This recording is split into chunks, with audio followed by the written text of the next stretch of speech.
রোজার ফজিলতটা আমি আল্লাহ নিজে দিব। কেন? গভীর খেয়াল। আপনি যখন 30 দিন রোজা রাখছেন, মেডিকেল সায়েন্স বলছে একটা সময় থেকে আরেকটা সময় 12-14 ঘন্টা যখন বান্দা না খেয়ে থাকে, ওই অ্যাসিডগুলি যে খাবারটা হজম করে, সেই অ্যাসিডটা অর্থাৎ হাইড্রোক্লোরিক অ্যাসিড, যেটা হাইড্রোক্লোরিক অ্যাসিডটা আপনার খাবারটা যখন না পায় তখন আপনার পাকস্থলী কামড়াতে থাকে।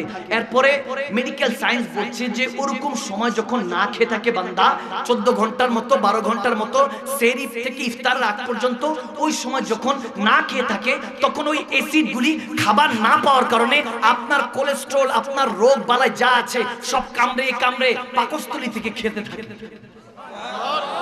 দেখলো যে মুসলমান এভাবে 30 দিন না খেয়ে থাকে, ওই সায়েন্টিস্ট, গবেষক, মেডিকেল ডাক্তার যে গবেষণা করে দেখলো 30 দিন বান্দা না খাওয়ার কারণে প্রতিদিন যে রোগ বালাই হতো, সেই রোগ বালাই 30 দিন পর খেয়ে মুছে সাফ হয়ে যায়।